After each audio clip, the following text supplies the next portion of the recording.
inicio entonces a nuestro primer conferencista. Voy a presentar al ingeniero Diego Otero. Diego es ingeniero civil con especialidad y maestría en geotecnia y pavimentos de la Universidad Javeriana de Bogotá. Actualmente es el gerente de exportaciones para Latinoamérica de Papco Wavin Geosintéticos. Cuenta con más de 16 años de experiencia en el diseño de proyectos de ingeniería. Es especialista en el diseño con geosintéticos, en aplicaciones de control de erosión, estabilidad de taludes, suelos, refuerzo de pavimentos, muros en suelo reforzado, y es profesor de algunas universidades en Colombia. Entonces, con ustedes, el ingeniero Diego Otero. Diego, bienvenido. El escenario es tuyo. Gracias, Michael. Bueno, buenos días a todos. ¿Cómo están? Para mí, un honor estar por primera vez en República Dominicana. Nunca los había visitado y me voy con una gran imagen del país, de la ingeniería, de los proyectos. Para mí, como les decía, un honor estar acá. Me encanta este tema de mostrar experiencias, mostrar formas diferentes de hacer ingeniería.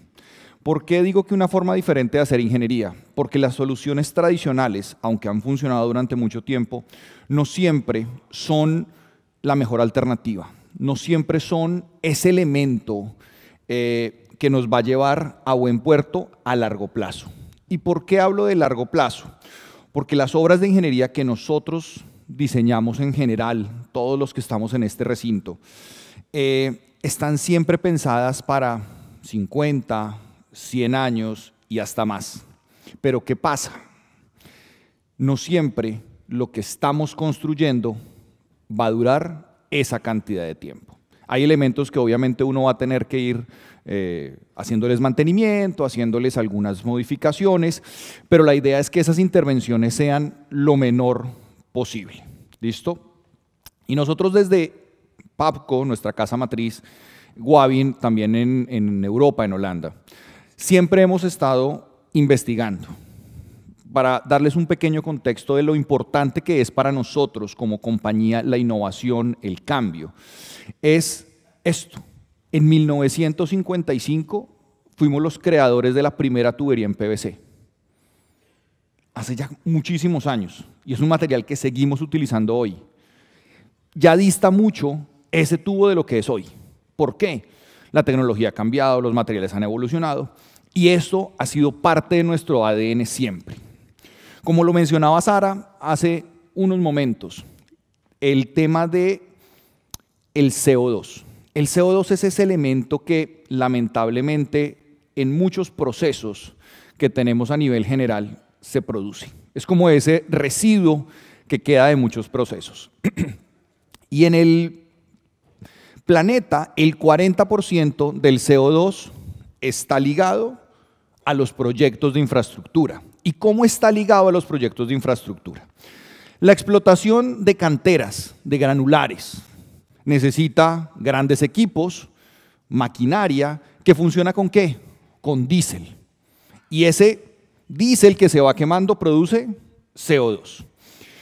Salen grandes bloques. Yo necesito hacerles trituración, hacerles algún tratamiento para llevarlo a las granulometrías, a los tamaños que necesitamos. ¿Y eso qué necesita? Más diésel, más quema de combustibles fósiles. Para el transporte hasta el proyecto, para extenderlo, para compactarlo, más CO2. Listo, ya no hablemos de los granulares. ¿Qué otro elemento se utiliza mucho en nuestros proyectos? En general, utilizamos concreto, utilizamos acero. Y si no vamos tan lejos, en el proceso de producción, por cada tonelada de cemento que vamos a generar, se genera 1 tonelada de CO2. Es una proporción 1 a 1. Eso es demasiado CO2 para nuestro ambiente. Y en el acero estamos aún peor. ¿Por qué? Porque en el acero, por cada tonelada de acero, estamos más o menos rondando entre 2.3 a 2.8 toneladas de CO2. Son valores que no alcanzamos a dimensionar anualmente en el planeta. ¿Por qué? Porque podemos estar hablando de millones de toneladas de cemento al año en el planeta. Y son millones de toneladas de CO2 que llegan a nuestro ambiente. Siempre nos fijamos en que los vehículos tengan mejores condiciones de emisiones de CO2, pues menores emisiones de CO2, que tengan menores gases de invernadero y demás. Pero el problema más grande está acá. Entonces, lo que hemos buscado siempre es alternativas diferentes de obras. ¿Qué? En las que no utilicemos tanto concreto, cosas más verdes, que se mimeticen con lo que somos, y es el medio ambiente. Nosotros somos parte de eso. Y entonces, para eso llegan el tema de los mantos de control de erosión. Y en el mundo de los mantos de control de erosión, eso es un portafolio, una gama de materiales enorme, grandísima. ¿Por qué? Porque depende la aplicación, depende el medio en el que estemos desarrollando nuestro proyecto, podemos escoger diferentes mantos. Unos pueden ser en fibras naturales, otros pueden ser en fibras sintéticas. En fibras naturales hay dos muy utilizadas. Uno, yuta, ¿sí? También en Colombia se le dice fique, ¿sí? El fique también se utiliza, o el pelo de coco. Y el pelo del coco. ¿Y para qué más sirve esa fibra de pelo de coco? Para nada más. Pero aquí es supremamente útil, es muy útil, porque es una fibra natural de alta resistencia mecánica y de alta resistencia biológica. No se degrada tan rápidamente. ¿Sí? Hay materiales naturales que se degradan muy, muy rápidamente. Entonces yo no voy a poder utilizar algodón o seda para un manto de estos. ¿Son fibras naturales? Sí, pero su resistencia a las condiciones ambientales es muy corta. Estas dos fibras tienen unas resistencias a la exposición solar, a los cambios de humedad, a las altas exposiciones de temperatura, solares, etc. Entonces funcionan muy bien. Pero, y acá llegan los problemas, todo tiene un límite. Y es que en esas fibras naturales hablamos de vidas útiles cortas. Cuando hablamos de vidas útiles cortas es hasta 36 meses. De ahí no se pasa. 36 meses, pues uno dice, no está mal, pero hay veces que en mi proyecto voy a necesitar periodos más largos. Y entonces ahí llegan los que ya son sintéticos, que tienen vidas útiles de 10, 15, 25 años. ¿Listo? Pero ya estamos hablando de polímeros plásticos. Ok. Pero esto, increíblemente, que uno dice, venga, la tecnología debió haber evolucionado desde ahí hacia adelante, no es tan así. No es tan así. Los mantos empezaron a usarse hace muy poco en la ingeniería y ya les voy a mostrar desde qué tan poco tiempo estamos hablando. Entonces, mantos temporales. Y es que hago este pequeño recuadro en la parte inferior de la imagen que ustedes están viendo. ¿Es por qué? Porque muchas veces el problema no es lo que estamos construyendo, sino con qué lo estamos construyendo. Una mala selección de un material puede ser terrible para nuestro proyecto. Usted puede hacer el mejor diseño, los mejores cálculos, pero si usted no lo construye con lo que es, yo a mis alumnos les digo, acuérdense de una frase. Puede que la materia que están viendo conmigo, que yo les imparto, no sea la materia en la que ustedes van a trabajar el resto de su vida. Pero acuérdense de este loco que está parado aquí al frente hablándoles 3 horas, mis clases son bloques de 3 horas, que les habla aquí 3 horas durante un semestre o 2 semestres, si nos tenemos que ver en otra materia, o si a ustedes les gustó tanto que quieren ver otra vez la mía. Y entonces les digo, acuérdense de esto, las cosas no funcionan como usted las diseña, sino como usted las construye. Su diseño puede ser el mejor, pero si usted lo construyó mal, no hay nada que hacer. Entonces la selección del material es importante. Y ahí esos tips de abajo de cuál es la pendiente máxima recomendada y el tiempo máximo de vida útil son importantes. Los mantos temporales no deben sobrepasar los 45 grados de inclinación en los taludes y su vida útil está máximo en 36 meses. ¿Me va a durar 36 meses? No. No es lo mismo si ustedes utilizan un manto temporal en fibra natural aquí en Santo Domingo que si yo lo uso en Bogotá. Bogotá es una ciudad a 2.600 metros sobre el nivel del mar. Llueve por deporte, o sea, 1.400 milímetros de lluvia al año. Eso es... No, y tranquilos, tenemos en Colombia la zona más húmeda del planeta, 8.000 milímetros de lluvia al año. Llueve todos los días, eso es en el Chocó. Allá es imposible vivir.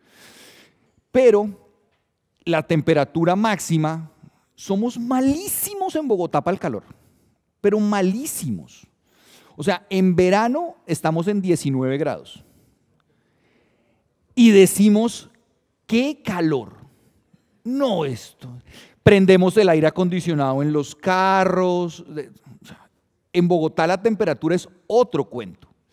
Aquí, ustedes a los 20 grados dicen, hoy el día está fresco. Claro, pero es que eso pasa y lo mismo le pasa a los materiales. Ustedes instalan un manto de estos aquí en Santo Domingo y la exposición solar, la humedad, la salinidad misma, porque ustedes tienen cerca al mar, es muy diferente, es muy alta, es una exposición y un ataque químico muy fuerte. Bogotá pues está de la costa atlántica unos 1.300, 1.400 kilómetros y de la costa pacífica 900. ¿Sí? Bogotá es una ciudad que pusieron donde no se puede estar. Estamos lejos de todo. Es una ciudad maravillosa, pero está ubicada muy lejos de las costas y hay una gran cantidad de industria, entonces llegar a los puertos es durísimo. Y nos ha tocado aprender de esto, porque para llegar a las costas nos ha tocado pasar y pasar y pasar montañas y atravesarlas con túneles, hacer carreteras a borde de ladera, y esto es nuestro día a día y hemos aprendido mucho. Venga, ¿y qué pasa si esto no me sirve? Tengo que pasar a mantos permanentes. Pero en los mantos permanentes hay dos grandes cosas que debo tener en cuenta. Los que son de baja resistencia mecánica, pero de muy alta resistencia química, que ya son polímeros sintéticos, pero pues sus resistencias están limitadas, ¿sí? Y esos son para más de 45 grados de inclinación, pero su duración es menos de 10 años. O cuando ya necesito muy altas resistencias mecánicas, ya me voy a esto. Sistemas muy robustos, muy resistentes, que van a durar más de 10 años, hasta los 25 años podemos estar hablando. ¿Y por qué les hablo de esto? Porque es que esos tips, esos elementos son los que ustedes van a tener que tomar en consideración para qué lo voy a necesitar. ¿Qué tan fácil me va a pegar la vegetación? Hay sitios donde la vegetación crece así y hay otros en los que toca tener a alguien todos los días haciéndole riego, haciéndole poniendo abono y demás para fomentar el crecimiento de vegetación. Entonces, si yo necesito todos esos tratamientos adicionales, colocar un elemento de estos no es la solución. Me toca un elemento que dure mucho más tiempo. No, y es que además el talud tiene una cosa, tiene otra, tiene materiales grandes que se desprenden. Entonces, todo esto empieza a evolucionar. ¿Y por qué digo que evolucionar? Porque antes hablábamos de esto. Coloque un manto, coloque una cobertura, una protección. Y nos dimos cuenta que esto no es así. Esto evoluciona a sistemas completos. Un solo material no hace la diferencia. Pero si yo coloco un sistema en el cual yo empiezo a plantear qué tengo en el terreno, qué quiero y cuánto tiempo lo quiero, tengo que utilizar en ocasiones varios elementos. Y ahí es donde empieza la ingeniería a usar esto. ¿Listo? Y esto lo hago como una crítica, el comentario que voy a hacer, una crítica a nosotros mismos como ingenieros y docentes. Y es que en la academia muchas veces estamos alejados de las nuevas tecnologías y nos quedamos únicamente con lo tradicional. La academia debe evolucionar y esto es parte de esa evolución. Esto se empieza a hablar desde el año 1992. No hace mucho. No hace mucho. Antes, ¿qué se hacía? Lo tradicional, concreto lanzado. Entre más concreto eso queda más lindo. Y un manchón gris en una vía completamente rodeada de naturaleza verde y el manchón gris. Esto ha evolucionado, ¿sí? Y uno llega ya a un punto en el que dice, yo prefiero esto verde, ¿sí? Que se mimetice con el ambiente, con lo que está rodeado. Y a eso es a lo que vamos. Lo generó esta entidad, el Erosion Control Technology Council. Nació en el año 1992 por unos ingenieros civiles, ingenieros agrónomos, ingenieros ambientales, para generar propuestas o políticas de control de erosión. Es una organización no gubernamental que se creó en Estados Unidos. Es tan importante que entre el 70 y el 80% de las normas nacionales de los países utiliza los documentos de esta entidad para generar sus normas. Es un ente consultor internacional supremamente importante. ¿Listo? Entonces, es una guía, es como ese faro que nos indica hacia dónde ir. Y está desde el año 92, por eso les decía que no es tanto tiempo el que llevan los mantos en el mercado. ¿Listo? Contexto, proyectos viales. Cuando estamos haciendo proyectos nuevos, ampliación de proyectos, ¿tenemos que hacer cortes de montañas? Sí. ¿Movimientos de tierra? Sí. Y lo último que miramos es ¿qué? El control de erosión. Si queda plata del proyecto, miramos qué hacemos. Y ahí estamos condenando el proyecto al fallo. ¿Por qué? Porque es que lamentablemente la erosión es un proceso progresivo de deterioro. Y tarde o temprano, eso fallará. ¿Y solo pasa en los proyectos viales? No. También pasa en los proyectos hidroeléctricos. Y aquí tenemos en República Dominicana más de 32 hidroeléctricas. Me sorprendió. No pensé que en República Dominicana hubiese tantas hidroeléctricas. Ustedes tienen un sistema muy robusto y de producción de energía limpia, llamémoslo así. ¿Y por qué hago entre comillas? Porque lamentablemente todo tiene una consecuencia. Y es que para generar hidroeléctricas yo tengo que talar vegetación, bosques, para las zonas de inundación. Y esa es como la parte negativa, pero es la forma más limpia de producción de energía, ¿sí? Y ahorita pues está el tema de granjas solares, granjas eólicas, pero esto supera por mucho la cantidad de producción de energía. Y acá se tiene una muy buena producción de eso, pero tiene su elemento negativo. El problema es que yo tengo que utilizar elementos permanentes, porque la lámina de agua no siempre está a la misma altura. En verano baja y todo eso que bajó queda expuesto. En esta imagen, el agua máximo llegaba acá, pero en este momento está aquí. ¿Por qué? El verano bajó. Y cuando baja el agua, deja expuesto todo a su paso. ¿Y qué pasa? Si yo no lo controlo de manera adecuada, estoy dañando el proyecto hidroeléctrico, porque ese residuo, esa erosión, se deposita en el fondo y voy a tener menos capacidad de almacenamiento de agua, menos capacidad de producción de energía y estoy perdiendo eficiencia en mi proyecto. Entonces, mire que es un tema importante. En los temas mineros, no solo minería de metales o de piedras preciosas, para explotación de canteras, eso es minería y necesito hacerla para seguir la evolución. Pero yo necesito recomponer las cosas. Y este proyecto se los voy a mencionar de esas cosas que uno dice, lo que un error puede causar. Estaban haciendo explotación minera, si ustedes se dan cuenta, toda esta zona ya está talada, ¿cierto? Eran bosques como los de allá. Y el error fue de un geólogo.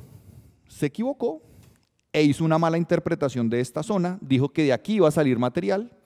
No salió porque el material estaba ubicado acá. Ya habían hecho la tala de todo eso Y cuando fueron a ver, les tocó revegetar todo porque se habían equivocado de sitio. Era aquí. No, eso sí, lo querían ahorcar. Y llegan los ambientalistas y dicen, sí ve lo que hacen. Y hay uno que dice, callados, vámonos por otro lado porque aquí no tenemos mucho que decir. Tienen toda la razón. ¿Listo? Y siempre a la parte de ingeniería civil nos han criticado mucho eso, que llegamos a desbaratar todo, a destrozar todo. Y con un ejemplo de estos, ¿qué podemos decir? Problemas. Un mal sistema de control de erosión, un mal sistema de protección, una hermosa vía, 2 carriles en cada dirección. ¿Y qué pasó? Están funcionando 1 carril en cada dirección, 2 en total. ¿Por qué? Porque lo otro está lleno de piedras que se han ido cayendo por un mal sistema, una mala selección. Entonces, la infraestructura que nos está costando inversión, ¿estamos logrando algo? No, estamos matándola a nosotros mismos. ¿Listo? Entonces, es importante entender cómo falla el suelo con erosión. Siempre tiene 3 puntos. Siempre las fallas se relacionan en 3 puntos. La primera, cuando llegamos a construir, ¿qué hacemos? Excavaciones. Esa excavación que generó un cambio en las condiciones del sitio. Yo las estoy cambiando. Les estoy aumentando la pendiente, ¿sí? De estar así, ahora quedaron así. Ya no tienen cobertura vegetal, no tienen protección, las dejé desnudas, ¿sí? Los cortes, las montañas las dejo desnudas y ya las dejé susceptibles. ¿A qué? A los elementos de deterioro, lluvia y viento. El viento genera erosión eólica, el agua, erosión hídrica. Y llega un punto en el que algo lo detona. Una lluvia más fuerte, como la que ustedes tuvieron en el mes de noviembre, si no estoy mal, una lluvia torrencial aquí en Santo Domingo que generó inundaciones, derrumbes en el túnel. Fue una condición bien complicada. ¿Eso qué fue? Un elemento detonador, ¿sí? El catalizador de una reacción. Llegó el agua. O hay veces un sismo. Todo está ahí medio en una tranquila calma, llegó un movimiento y todo el suelo. Eso es el factor detonante. Ahora, no es lo mismo si el talud es suelo, si el talud es roca.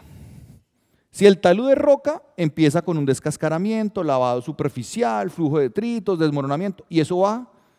El problema es así de corto, pero después ya llegó así, y después así, y el costo, si yo lo dejo avanzar, va a ir aumentando.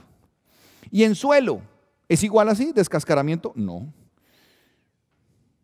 Empieza a ser caída de bloques, de piedritas chiquitas, una más grande, más grande. Y hasta que una piedra de estas, que está aquí abajo, le pega a un carro. Lindo quedó. O en suelo, de unos pequeños surcos a un deslizamiento. Yo miro dónde lo quiero detener. Lo quiero detener acá. Es que esta foto es perfecta, la tomé en Guatemala hace unos 6 años. En este lado de la pantalla, el inicio. Y aquí, el final. ¿Sí? Entonces, si yo como ingeniero dueño del proyecto quiero controlar que esto no se deteriore, ustedes me dicen dónde me detengo. ¿En este punto o lo voy dejando avanzar? Si es por mí, yo me freno acá. Lo corté, lo protejo. El problema es que normalmente no lo hacemos así. Lo corto, lo importante es el pavimento. Hagan la estructura, hagan el drenaje, ingenieros, se nos está cayendo la montaña. ¿Y qué pasó? Pues que ya no hay vía. Y entonces, no, pues busquemos recursos. ¿Eso es lógico? No, por ningún lado. ¿Pero es lo que pasa en nuestros proyectos? Sí. No da. ¿Listo? Entre más me demore yo en hacerlo, más me va a costar. Más voy a tener que invertir. ¿sí? Eso es como si usted compra el último celular, el que acaba de salir, y pues no le compra el forrito. ¿Sí? ¿Cuánto le costó el celular? $1000. El forrito le costaba 5 y se ahorró 5. Y se le cayó el celular y ahora perdió 1000. Lo mismo, tal cual. ¿Listo? Ahora, veámoslo desde el punto de vista de usuario. Ustedes van pasando por la vía y ven esa montaña así como pelada, como que con eso de material ahí depositado abajo, ya se ve como feo. Y ahora volvamos a ponernos en la cabeza de la ingeniería, del proyecto. ¿A dónde van a ir todos esos detritos, ese material que está abajo? A la alcantarilla. Y se tapó. Trate de reparar una alcantarilla. Sin tener que romper, ¿no? Y sin suspender la vía y demás. Eso empieza a ser un problema, ¿sí? Y sigamos más para allá. Todos estos detritos después, ¿dónde llegan? A los ríos. Entonces los ríos van a tener menos capacidad de transporte de oxígeno, entonces los peces van a morir, la flora del río va a morir. Y entonces, ahora otra vez como usuarios, el agua de ese río, ¿la vamos a poder utilizar fácilmente para potabilizarla? No. Y llegan puntos en los que no podemos tomar el agua de ahí porque está muy contaminada por detritos. Y eso es muy complicado. ¿Listo? Anteriormente la solución tradicional era concreto lanzado. Pero el problema es que es extremadamente rígido en un espesor delgado y se parte así. ¿Y eso nos ha pasado solo en Latinoamérica? No. Pues sí y no. Proyectos esto fue Brasil. Mire. Se desprenden pedazos, se caen y toca volver a hacer. Y se caen y otra vez. ¿Listo? Lindo no se ve. Pues, lo más estético no es. Si eso fuera verde, se vería un poco mejor. Digo. ¿Listo? Australia. El concreto lanzado es ese amigo mentiroso que todos tenemos. Porque le dice, todo está lindo, todo está perfecto, el problema está atrás. Esto no se ha roto, pero miren acá, ya esto está vacío. Yo no estoy viendo el problema. El concreto lanzado me lo está cubriendo. ¿Y cuándo yo me doy cuenta? Cuando falló, cuando esto se cae.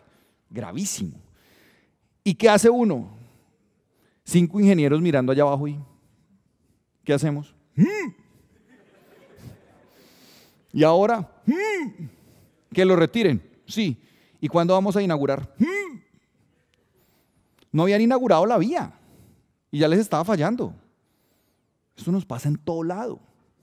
¿Listo? Entonces nosotros definimos qué queremos hacer. Sí, que quede bonito, o sea, usar concreto lanzado como está o una vía así. ¿Cuál prefieren ustedes? Esto es lindo. ¿Sí? Entonces va a ir evolucionando. Listo.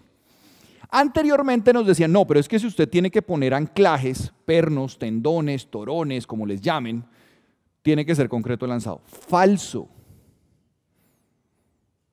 La vegetación crece donde usted le diga, donde usted se lo permita. Ah, pero es que si los taludes son altos, 80 metros de altura. Y funciona.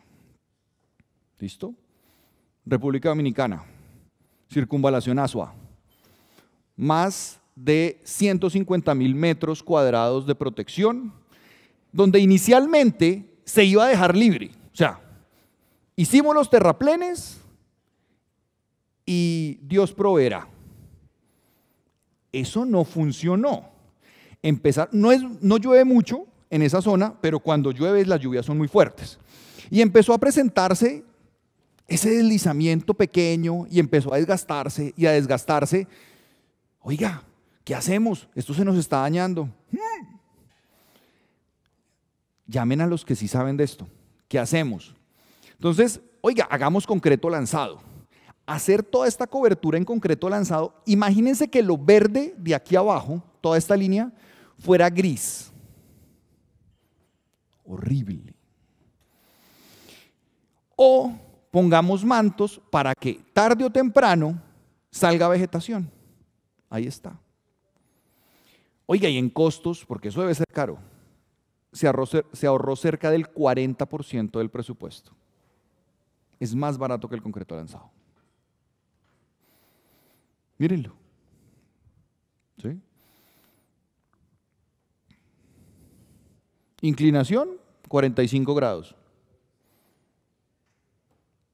Mírenlo a lo largo. ¿Dónde ve usted gris, aparte de la estructura de pavimento? En ningún lado. Como usuario, esto es más agradable a la vista. ¿Sí? Y ese confort importa. ¿Listo? Pero esto no solo es para vías.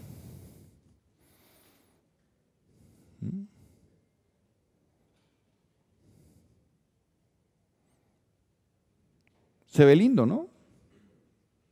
Pero esto mismo usted lo puede hacer en cierres técnicos, en el cierre de rellenos sanitarios, de presas de relaves de explotación minera. Usted lo puede hacer. Ahora, tengo que mirar en qué condiciones voy a trabajar y mirar si solo el manto es suficiente, ¿sí? Aquí va en proceso de construcción, o si necesito algo más. Ok, listo, vamos en vías y vamos en rellenos técnicos, o sea, cierres técnicos. Pero es que aquí ya he visto que hay muchos proyectos en muros en suelo reforzado, ¿sí? Y aquí está muy ligado a que usemos bloques de concreto, ¿sí? Ladrillo de concreto. ¿Y qué pasa si yo uso una fachada verde? Y la vegetación retoma su posición. Se puede ver también bonito. Arquitectónicamente yo lo puedo acomodar a que sea lindo. Puedo utilizar plantas que tengan unas flores lindas, que de color, ¿sí? Y eso ambientalmente además es más responsable que utilizar concreto. Porque, por lo que les dije, cuánto se gasta o se emite de CO2 por el concreto. ¿Listo? Pero hay veces que el manto solo no puede. Necesito reforzarlo y necesito una malla. ¿Por qué? Porque tengo bloques o piedras que se pueden desplazar. Yo necesito bloquearlas porque si se caen, empieza otra vez el proceso de deterioro. Las bloqueo con la malla. Pero hay veces que las piedras no son tan grandes y no necesito usar una malla metálica grande, sino puedo utilizar una malla plástica. Más pequeña, pero funciona muy bien. Mírenlo. Están construyendo un muro con la malla, todo. Y ahí están, miren, las capas del muro aquí arriba. Entonces lo van partiendo como por sectores. Y aquí esto es un canal que cuando llueve, pues transporta agua. ¿Y por qué ponían entonces la malla? Porque la malla va a resistir el impacto de lo que arrastre el canal. Porque es que lamentablemente en nuestros canales encontramos agua, piedras, colchones, basura, ¿sí? Lo que se les haya perdido en los últimos 5 años lo van a encontrar ahí, fijo. ¿Sí? Y eso es lamentable, pero es nuestra realidad. Entonces tenemos que hacer nuestras obras pegadas a esa realidad mientras que cambiamos esas condiciones. ¿Listo? Entonces, se puede utilizar cualquiera de las mallas. Ojo aquí, un elemento importante es que la malla metálica sí va a quedar expuesta mucho tiempo. Es un elemento metálico, se va a calentar, el manto es plástico y si se calienta el metal contra el plástico lo puede derretir. Entonces la malla, la recomendación es que tenga una cobertura en PVC, porque el PVC no va a calentarse tanto y no lo va a dejar derretir. Entonces eso es un elemento importante. ¿Listo? Si ustedes usan una malla desnuda, se les va a derretir el manto. Se daña. Y ahí un proyecto pasó en Colombia. El proyecto, se incendiaron los taludes. ¿Por qué? Porque utilizaron un manto que no era para esa zona y la malla metálica se calentó y derritió el manto y se incendió. Era complicado. Entonces, ojo porque la selección de esto es importante. Nunca dejen la malla expuesta. Y deben ser elementos independientes. No puedo utilizar el manto y la malla que vengan en el mismo rollo, todo unido. Es más rápido de construir, sí, pero no queda bien. ¿Por qué? El manto debe quedar lo más pegado posible al corte. Y yo no siempre voy a tener taludes perfectos. Voy a tener pequeñas deformaciones o grandes deformaciones. ¿La malla tiene la misma elasticidad? No. Entonces yo necesito que esa malla sea un elemento independiente al manto. Si van unidos, no funciona. Tienen que ser elementos independientes que van a trabajar en conjunto. ¿Listo? Hay veces, cuando en el proyecto de Asua pasó, en la circunvalación de Asua, tocó poner un geotextil abajo. ¿Por qué? Porque ese material del terraplén que estábamos protegiendo tenía mucha arena. Y si llueve, se arrastra. El geotextil me sirve de filtro. ¿Sí? Eso es como una protección para que esto funcione bien a largo plazo y yo no vaya a tener ese problema atrás de la protección. ¿Listo? El geotextil sirve como el filtro porque va a sacar lo mejor de el manto, evitando que haya problemas atrás. Y el manto, en contraprestación, le dice: muchas gracias, yo lo voy a proteger de los rayos UV. Porque si yo no lo protejo de los rayos UV, el geotextil se deshace. Porque los rayos UV dañan el manto, van cortando la cadena polimérica. Y entre más corta sea la cadena polimérica, el geotextil resiste menos. Entonces yo necesito que la cadena de polímero sea larga. Y eso lo hago protegiendo con el manto el geotextil. ¿Listo? El geotextil siempre debe ser un geotextil no tejido, en polipropileno. ¿Listo? Ahí eso sí es importante que sea en polipropileno. ¿Por qué? Porque hay otros materiales, pero que no resisten bien ciertas condiciones químicas. Hay materiales que con la sal se deshacen. ¿Sí? Entonces hay que tener cuidado con eso. ¿Listo? El manto, ¿cuál es su función? Depende del momento en el que esté funcionando. Al inicio, evita que la lluvia arrastre el suelo. Evita que el suelo pierda agua. ¿Sí? Entonces, pues si no hay agua, no hay vegetación porque no hay cómo hidratarse. Entonces, ¿qué hace el manto? El manto es el que se va a calentar ante la exposición solar, el terreno no. ¿Sí? Y entonces mantiene el agua allá abajo y permite que la vegetación se hidrate. Y ya cuando crece la vegetación, los filamentos se enredan con la raíz de la vegetación y ya no permite que la vegetación se arranque. Entonces, eso es lo que lo protege. Entonces, dependiendo del momento de la vegetación, el manto tiene una función diferente. ¿Listo? Y hay veces que utilizan plantas enredaderas que van creciendo y funcionan también muy bien. ¿Listo? ¿En canales se utiliza? Sí. Muchas veces toca protegerlo también con la malla. ¿Este talud es perfecto? No. Tiene muchas deformaciones, ¿sí? Pero con el manto, el geotextil, el manto después y por último la malla, tengo una protección adecuada, pero cada elemento es independiente, o si no, no funciona bien. ¿Listo? Miren, ahí todavía no estaba terminado de instalar y ya estaba saliendo vegetación. ¿Funciona? Sí. Y el orden de los factores aquí se altera el producto. Muchas veces en nuestros proyectos utilizamos hidrosiembra. ¿La hidrosiembra funciona? Sí, pero yo la tengo que proteger. Si yo no coloco algo que proteja la hidrosiembra, pues el agua se va a llevar la hidrosiembra. Pero la hidrosiembra tiene que quedar por debajo del manto. Aquí se les olvidó poner la hidrosiembra y ¿utilizaron todos los elementos que iban a usar? Sí, pero los usaron en el orden incorrecto. Es como si ustedes para venir el día de hoy se colocaron los zapatos y después las medias. No funciona. ¿Pero tienen todos los elementos puestos? Sí, pero están mal usados. Entonces, primero, el orden también importa acá. Y esto fue hace unos años en un proyecto, utilizaron mal los materiales, el material a los 6 meses ya había fallado. 6 meses, siendo permanente. Sí, pero lo usaron mal. Se deterioró completamente. ¿Listo?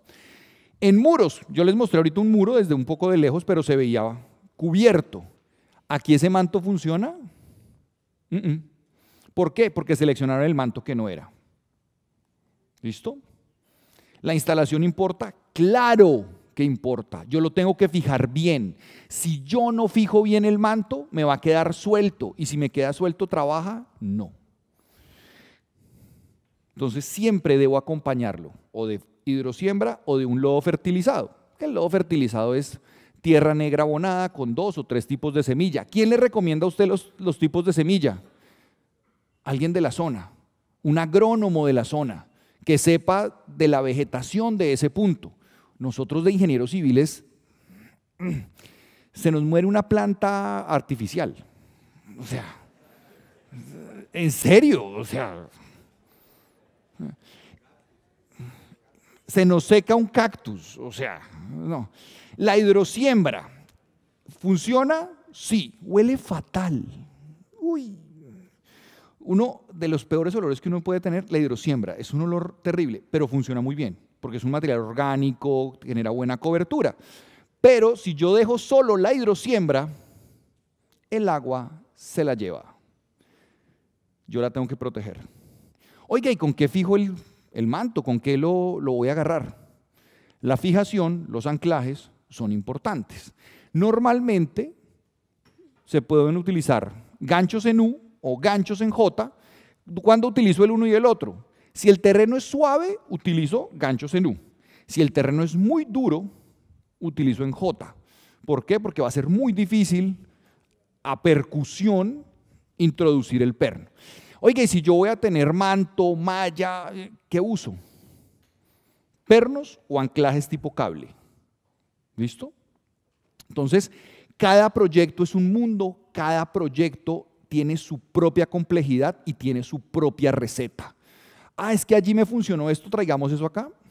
No, eso tiene que analizarse, tiene que diseñarse. Hay metodologías de diseño para eso.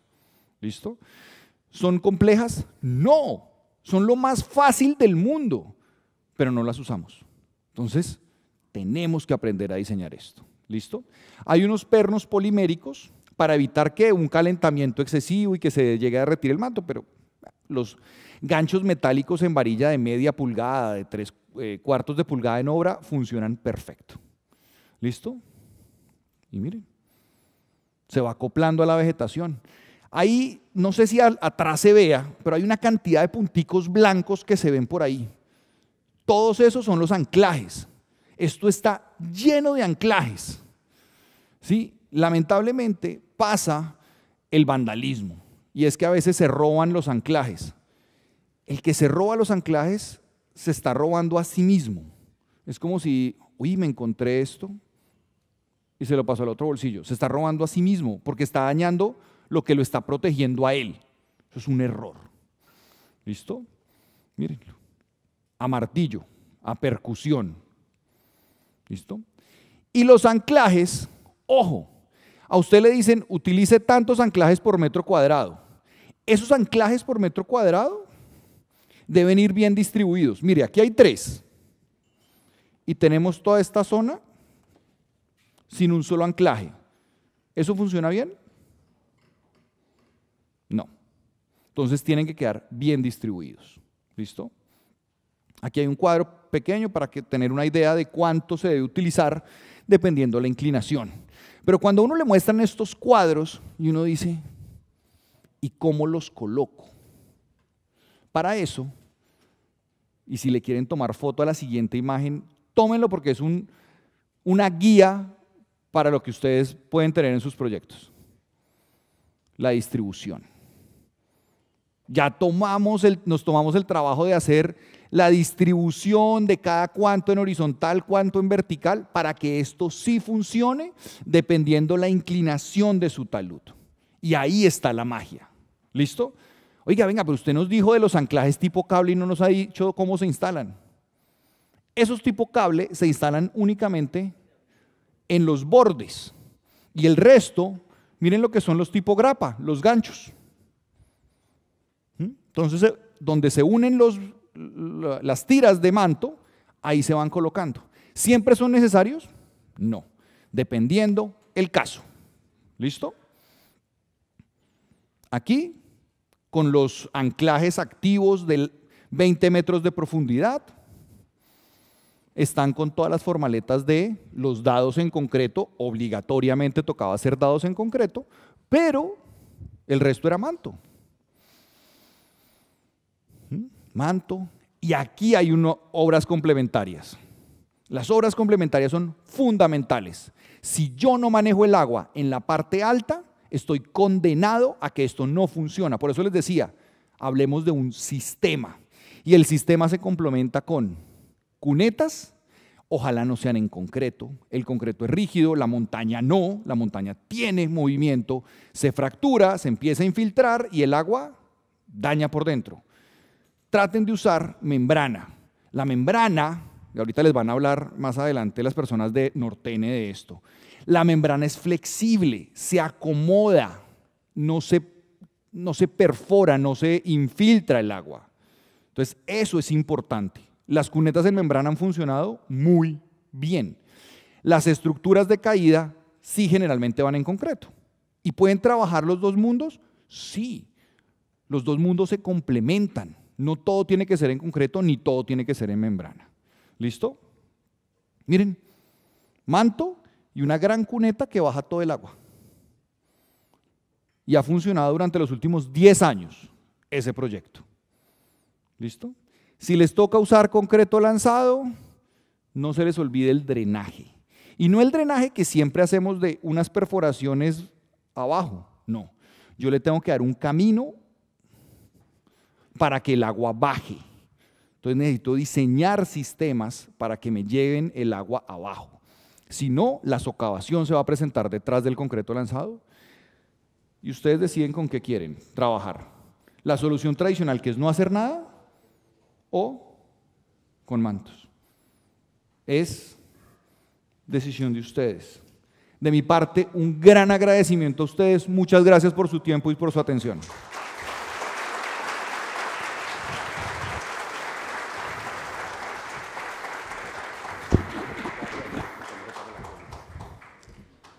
Bueno, Diego, muchísimas gracias por esta excelente presentación de los sistemas de control de erosión y estabilización en taludes y canales principalmente. Como les había comentado al inicio y para las personas que llegaron posterior, frente a ustedes tenemos un código QR para que por favor ustedes formulen sus preguntas. Vamos a tener premios, descuentos especiales para los que hagan preguntas.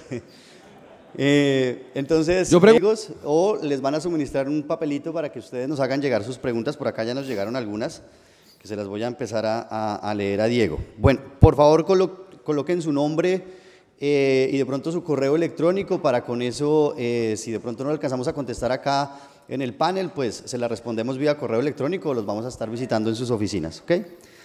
Entonces, Diego, nos preguntan, técnicas de control de erosión en taludes verticales de 90 grados en roca. Entonces, en eso hay, llamémoslo así, dos grandes grupos. El control de erosión uno lo divide en tres partes. El primero, lo quiero minimizar, o sea, lo quiero ralentizar. Va a seguir ocurriendo, pero lo voy a ir deteniendo progresivamente. Segundo punto, lo voy a frenar. Hasta aquí llegó. O el tercero, voy a recuperarlo. Cuando yo hablo de solamente frenarlo, o sea, desacelerarlo, llamémoslo así, se colocan normalmente unas mallas encima que van ancladas en la parte alta y en la parte baja. Y eso lo que hace es evitar que la erosión llegue a afectar la vía o el acueducto, lo que estemos protegiendo. Y lo que se hace es cada cierto tiempo, 6 meses, 1 año, se sueltan los anclajes de abajo, se levantan las mallas, se limpia y se vuelven a colocar. Eso tarde o temprano fallará y el problema va a seguir creciendo, no es muy utilizado. 2, se utiliza un sistema compuesto con malla, manto, geotextil y una buena cobertura vegetal con hidrosiembra y demás. ¿Por qué? Porque así sea roca, si yo quiero frenarlo donde está, tengo que darle una cobertura vegetal. Nosotros, aquí también ustedes en República Dominicana, tenemos una ventaja y estamos en un país tropical donde la vegetación crece donde sea, o sea, donde usted menos lo espera. Y donde menos lo espera es donde menos lo espera.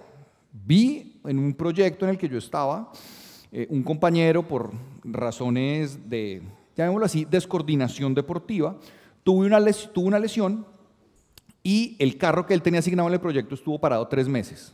Cuando lo fue a prender, tenía plantas en los frenos. Aquí crece donde sea. Entonces, si ustedes le ponen esa cobertura vegetal encima de la roca, así esté a 90 grados, algo va a crecer, porque el crecimiento de vegetación se da siempre y cuando usted frene la pérdida de suelo. Y la roca, por más roca que sea, tiene discontinuidades, tiene rellenos, tiene algo de suelo. Si ustedes bloquean eso, va a crecer. Y la tercera, que es reconformar, puede ser con muros, en suelo reforzado y demás, que se utilizan con sacos en las caras y demás para que crezca vegetación. Entonces ahí están los 3 puntos. Lo quiero desacelerar, no tengo mucho que hacer con vegetación, no voy a lograr nada. Frenarlo, sí, puedo hacer con un sistema compuesto geotextil, manto encima y la malla para evitar el desprendimiento de bloques, con una buena cobertura vegetal, o para recuperar lo que se ha perdido, tengo que construir estructuras de contención o de recuperación, como son muros en suelo reforzado, y van creciendo, la vegetación va creciendo tarde o temprano. ¿Listo? Esas serían las 3 formas de trabajar un talud en roca. Perfecto, Diego, muchas gracias. Bueno, hay bastantes preguntas, vamos a contestar 2 más. Bueno, hay una que, digamos, hay varias relacionadas que tienen que ver con el tema de impacto ambiental. Es un tema creo que más de producción, pero bueno, te lo voy a comentar, que nos dicen cuál es la huella de carbono, cuál es el porcentaje de CO2 que genera la producción de estos materiales o Perfecto. cómo impactan ambientalmente. No, es una pregunta importante porque estábamos hablando de producción de otros materiales y para ser sinceros tenemos que compararlo con esto. Por cada tonelada de polipropileno que se saca, o sea, se transforma, porque esto ya es de la producción y transformación, se está generando una producción alrededor de 50 a 60 kilos de CO2. Es muy poco, por tonelada 50 a 60 kilos. ¿Por qué? Porque afortunadamente donde nosotros producimos esto, que es en nuestras plantas en Colombia, en Bogotá, la mayor cantidad de producción de energía es hidroeléctrica.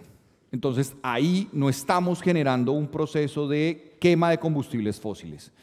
Dentro del proceso de fabricación de nuestros mantos hay una recirculación del material. O sea, cuando ustedes fabrican el manto, que es de 2 metros, por ejemplo el de nosotros, el manto no sale de 2 metros, sale de 2,03, 2,05. Se le hace un corte y esos 2-3 centímetros se reincorporan al sistema y hay una recirculación de ese material. No es desperdicio, porque ese desperdicio sería aumento de CO2. Acá no, todo se recircula. A pesar que lo utilizamos todo en resina virgen, no se puede utilizar reciclado porque el reciclado, si ustedes van a usar un material reciclado, la resistencia es la mitad. Así de fácil. En los geosintéticos no se pueden utilizar resinas recicladas. Entonces, se recircula todo porque no ha sido utilizado, sino solamente es un proceso de producción, se le llama un scrap y el scrap se recircula y funciona muy bien y no necesita nada más. Es un proceso de calentamiento por lámparas infrarrojas a partir de energía eléctrica y la producción del polímero es una producción bastante limpia, donde no se necesitan elementos que consuman combustibles fósiles. Entonces la producción tiende a tener muy bajas emisiones. Y cuando estamos en construcción, ustedes se dieron cuenta, ¿qué equipos utilizamos? Fuerza humana, martillo, una que otra cuerda para colgar a las personas en las pendientes y demás, y todo es manual.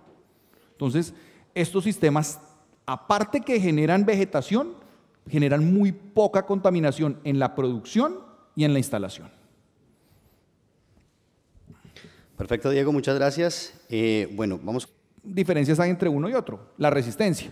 Entonces, la resistencia del 5A es de 2.2 kN y el del 5F es de 45.3 kN. si la memoria no me falla. Entonces, ahí yo lo voy seleccionando dependiendo de la resistencia, las pendientes, ciertas cosas. Esos son mantos permanentes.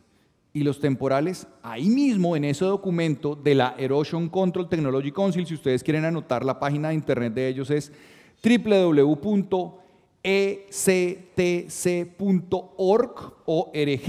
ahí encuentran una cantidad de información disponible para esto. Y hay un documento en el que están hablando de los mantos temporales y hablan de categoría 1, 2, 3 y 4. La categoría 1 se divide en A, B, C y D, la 2 en A, B, C y D, la 3 en A y B y la 4 en A y B. Y cada uno de estos tiene unas recomendaciones de pendientes, velocidades de flujo, durabilidades. Hay unos que duran 6 meses, otros 36 meses. Entonces, ahí hay una serie de criterios, porque yo me puedo extender aquí para decirles cada uno de esos criterios, pero nos tardaríamos otra sesión más y solo hablando de un tema y creo que se aburren.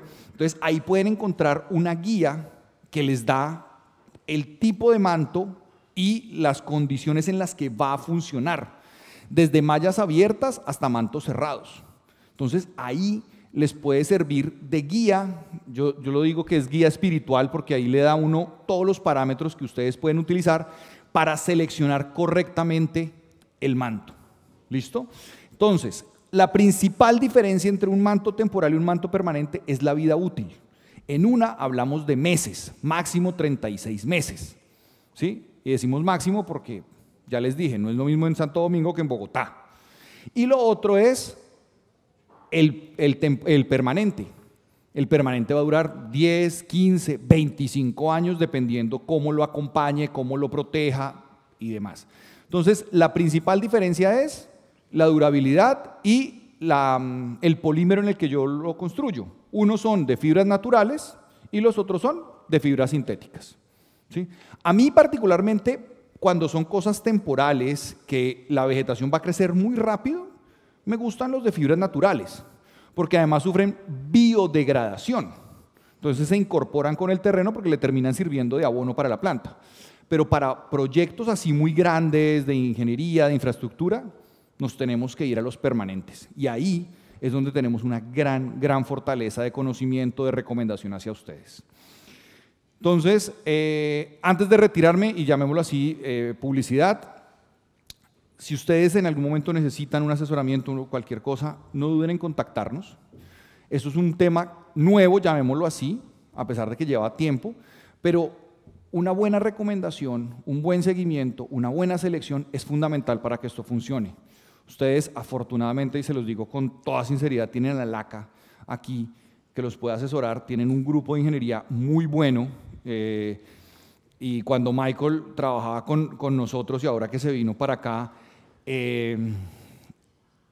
es un apoyo muy grande porque tiene un muy alto conocimiento, ha trabajado en proyectos de petróleo, de infraestructura y demás. Entonces les puede ayudar mucho en el tema de asesoramiento, en el tema de seguimiento y también en la construcción, porque ustedes pueden tener el mejor diseño y si no lo construyen bien, mal, no hay nada que hacer. También la experiencia en construcción se tiene para ustedes. Úsenlos, aprovéchenlos. Igual, si tienen alguna duda, una pregunta, voy a estar aquí atrás en el stand. Cualquier cosa quedo a su disposición. Si les puedo ayudar en algo, una asesoría, no duden en contactarme también, pero ustedes tienen a LACA jugando de local y pues eso les va a ayudar muchísimo en sus proyectos. Mil y mil gracias nuevamente.